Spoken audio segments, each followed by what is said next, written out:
잠언 20장 1절부터 5절입니다. 포도주는 거만케 하는 것이요 독주는 떠들게 하는 것이라 무릇 이에 미혹되는 자에게는 지혜가 없느니라. 왕의 진노는 사자의 부르짖음 같으니 그를 노하게 하는 것은 자기의 생명을 해하는 것이니라. 다툼을 멀리하는 것이 사람에게 영광이오늘 미련한 자마다 다툼을 일으키느니라.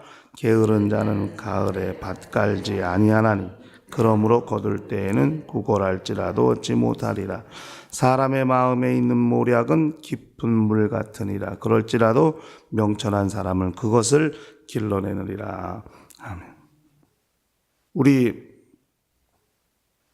신앙생활은 지혜로운 사람이 잘할 수 있고 또 지혜로운 사람이 감당할 수 있는 생활이라고 말할 수 있을 것 같습니다.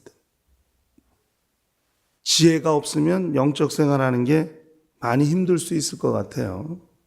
요즘 우리 교회 직분자들을 이제 교육을 하고 있습니다만은 직분자들, 특히 우리 직분자들은 뭐 직분자가 아니라도 신앙인들 자체가 세상에서의 삶도 또 주 안에서의 삶도 함께 살아야 되는 1인 2역의 역할을 감당하는 사람들이기 때문에 그러므로 다른 사람들보다도 2배의 지혜를 가지고 있어야만 영적 생활을 잘 감당할 수 있을 것이라고 생각이 됩니다. 오늘 읽은 말씀은 지혜로운 사람이 어떻게 생활하느냐 하는 이제 내용을 담고 있다고 말할 수 있겠는데 1절에는 포도주와 독주를 피하는 멀리하는 사람이 지혜로운 사람이라고 그렇게 말했습니다. 신앙인들에게서 포도주와 독주는 뭘까요? 물론 우리 신앙인들은 술을 멀리하는 것이 가장 기본입니다. 물론 개중에 그것이 잘 안 되는 분들도 있을 수 있겠습니다만은 그러나 지혜로운 사람은 포도주와 독주를 멀리한다. 신앙인들에게 포도주와 독주가 뭘까요? 이 술이라고 하는 것이 한순간에 괴로움을 잊으려고 하고 고통을 슬픔을 잊으려고 그렇게 먹는 경우가 많이 있다고 하는 것 같은데요. 그러니까 우리 신앙인들에게 포도주와 독주는 생각을 해보니까 그냥 한순간에 쾌락을 제공하는 것들 이렇게 좀 생각해 볼 수 있지 않나 합니다. 성경에는 성령의 술에 취하고 새 술에 취하라 했는데 그것이 아니고 어떤 한순간의 괴로움이나 또 한순간의 쾌락을 위해서 그것으로 유혹하는 모든 것들을 우리가 좀 잘 경계하는 그런 것들이 필요하지 않을까 생각을 해봅니다. 죄라는 것이 어떤 목사님 설교 듣다 보니까 죄를 왜 짓는지 아냐고 그렇게 말하는데 죄가 좋아서 짓는다 하더라고요. 순간 죄 지을 때에 그 순간의 짜릿함, 그런 쾌락, 쾌감 이런 것들 때문에 죄를 택하게 되고 죄를 짓게 된다고 어떤 분이 이렇게 말씀하시는 걸 들었습니다.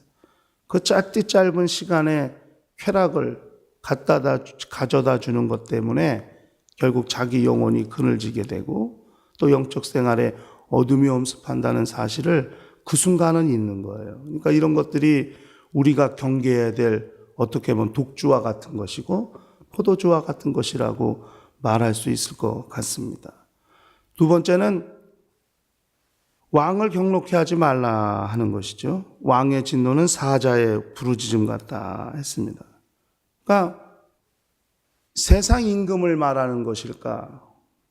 세상에 그런 생각을 좀 해봤어요.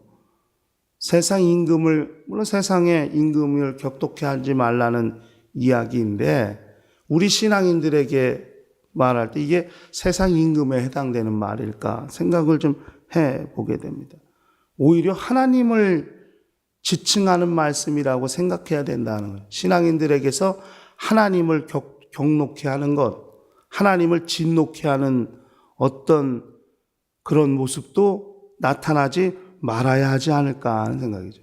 왜? 하나님은 인생의 생사화복을 다 주관하는 분이실진데 그분을 진노케 하고 그분을 실망시키는 것이 우리에게 얼마나 위험한 일이라는 것을 기억할 필요가 있는 거죠. 하나님이 경노하실 때, 하나님이 노를 바라실 때 그것은 얼마나 큰 위험을 또 얼마나 큰 인생들에게 이 세상에 하나님이 진노하실 때에 나타나는 결과들이 얼마나 처참한가를 성경은 기록을 하고 있습니다. 그러므로 하나님이 실망하시지 않는 것, 그것이 우리 신앙인들이 추구해야 할, 또 하나님을 기쁘시게 하는 것, 그분을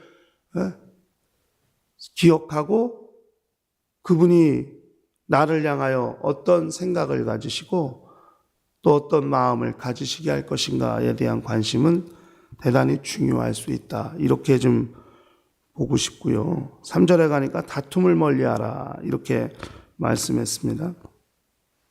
얼마나 요즘 세상이 각박합니까? 여유도 없고 주변을 돌아보기란 더더욱 어렵고 그냥 자기 하나 감당하기도 자기에게 주어진 일 그것 하나 감당하기도 버겁고 힘든 세상에서 양보가 있습니까? 양보 없습니다. 여유란 더더욱 찾아볼 수 없습니다. 남을 이겨야 내가 살고 남을 짓밟아야 내가 살 수 있는 이런 세상이기 때문에 평안이란 찾아보기 정말 어렵죠. 아마 세상이 말하는 평안이란 그렇게 남을 밟고 일어서서 자기가 승리했을 때 가지게 되는 것들을 평안이라고 아마 이렇게 볼 수도 있을 수도 있습니다. 돈이 많은 자들이 평안할까요? 재산이 많은 자, 권력이 있는 자, 명예가 많은 자들이 평안할까요?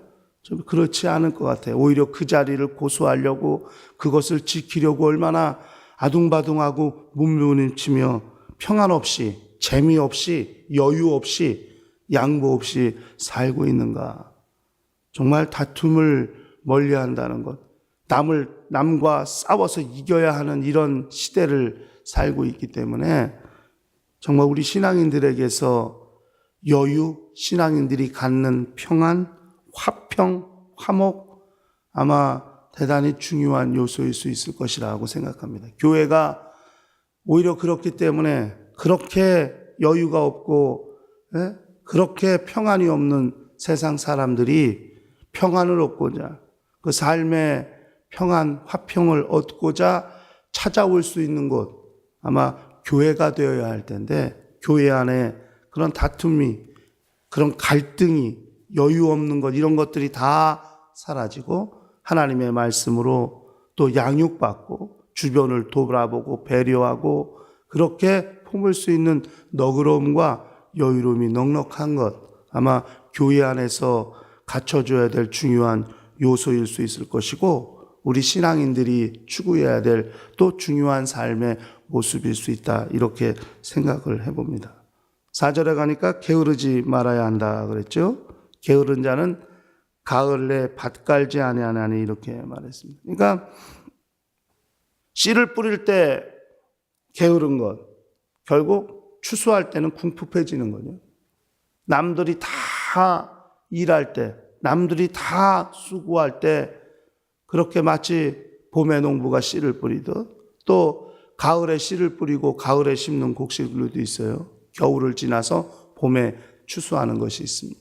이렇게 씨를 뿌릴 때에 게으르고 빈둥빈둥 도는 사람들은 결국 추수할 때 얻지 못하는 거죠. 궁핍해지는 거죠.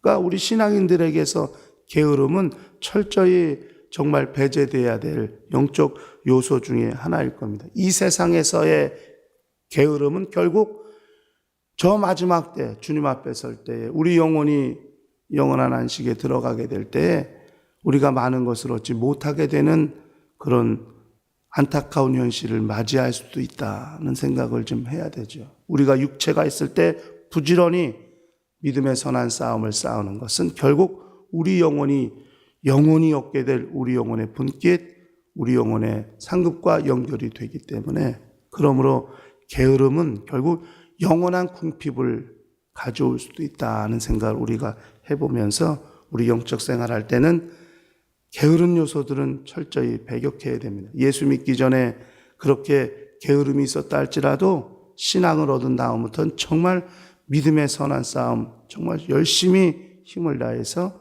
그렇게 자기 영혼의 때를 위해 수고하는 것, 그것이 우리에게 절대 필요할 것이라고 생각이 됩니다. 그 다음에 5절에 가면은 사람의 마음에 있는 모략은 깊은 물 같은데 그럴지라도 명철한 사람은 그것을 길어내느리라 하고 그렇게 말했습니다.